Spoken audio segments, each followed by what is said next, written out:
Hello everyone, আমি চলে এসেছি কাজলের আইবুড়ো ভাতের আরও একটা পার্ট নিয়ে। তো এখানে কাজলকে খাইয়ে দিচ্ছে ওর বাবা মা, আমার দাদু দিদা হয় সম্পর্কে।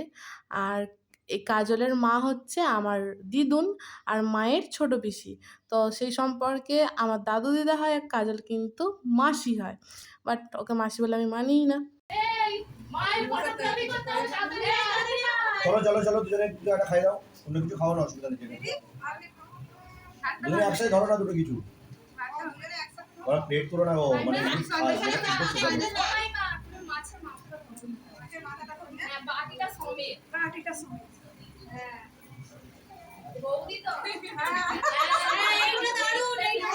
আর এখানে একে একে সবাই মিলে ছবি তুলেছে ওর সাথে বসে বসে।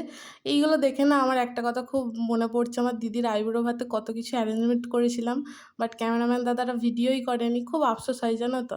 আর এখানে আমার বাপি হচ্ছে কাজলের সম্পর্কে জামাইবাবু হয়, বলছে যে তোর খিদে পেয়ে গেছে তো খেয়ে নে দেরি করিস না। এরপর আরও কিছু বলছিল রান্না বান্না নিয়ে। তো তারপরে আমাদের একটা ভিডিও আমার বোন করেছিল, কিন্তু এটা ভিডিও না কি জিএফ না কি একটা স্টিকার টাইপের করেছিল। তো সেটাই আমার কাছে রয়েছে, আর আমাদের ক্লিপ ছিল আই থিঙ্ক, বাট আমি পাচ্ছি না সেটা। আর আমি নিজেকে একটুখানি দেখছিলাম কেমন লাগছে। তারপর ওর ফ্যামিলির সাথে সবার সাথে ফটো শ্যুট করলো। তারপরে ও খাওয়া স্টার্ট করেছে। তো এখানে এখন কাজলের সিনেমাটিক শট চলছে, ভাত আস্তে আস্তে ভাঙছে। এগুলো দেখে সত্যি আমার দিদির আইবুড়ো ভাতের কথা খুব মনে পড়ে। মানে তো কি হয়েছে, দিদির বিয়ের আগের দিন দিদির সাথে আমার রাত্রেবেলা ঝামেলা হয়ে গেছে, নাকি দাদারা শুধু ছবিই তুলেছে, কোনো ভিডিও করেনি। অ্যান্ড এটা আমাদের সারা জীবনের রিগ্রেট। আর দিদির বউ ভাতেরও কোনো ভিডিও নেই, মানে আমি যা ভ্লগ বানিয়েছি অতটুকুনি, এর বাইরে কোনো ভিডিও নেই। তো এইগুলো আমার প্রচুর রিগ্রেট থেকে যাবে। ওদের তো আছেই, বাট আমার যেন বেশি, কারণ আমি এগুলো খুব বেশি ভালোবাসি। আমরা এখন খাওয়ার উদ্দেশ্যে যাচ্ছি, কোথায় আমিও জানি না, এদিকে না এদিকে, আই ডোন্ট নো, এদিকে না এদিকে।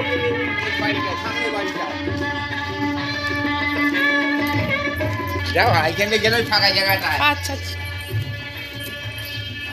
আমরা এখন খেতে যাচ্ছি, কাজল স্টার্ট করেছে। সো চলো খাওয়া দাওয়া করে নিই, এখানে ছবি তুলবো দুটো পরে। অ্যান্ড আমাদের প্রথমেই ভাতে পড়ে গেছে শাক ভাজা, ডাল, ঝুরি আলু ভাজা। আর ওইখানে সামনে খাচ্ছে কাজলের মা, মানে অর্থাৎ দিদুন। আমরা লাস্টে খেতে বসেছিলাম সবার শেষে। আর এখানে কিন্তু এই ভিডিওটা দিদি করেছে, ডাল আর ওই ঝুরি আলু ভাজা, কারণ দিদি শাক খায় না, শাক নেয় উনি। আর ছিল আলু পটলের তরকারি অ্যান্ড মাছের কালিয়া, চাটনি পাঁপড় এসব ছিল। মানে চাটনি পাঁপড়টা আমি আই থিঙ্ক নিইনি, স্কিপ করে গেছি। খুব বেলা হয়ে গেছে, মানে অবেলা হয়ে গিয়েছিলো খেতে। তো বেশি কিছু খাইনি, একটুখানি ভাত নিয়ে, তাও আমি পুরোটা খেতেই পারিনি। So that's it, tata bye.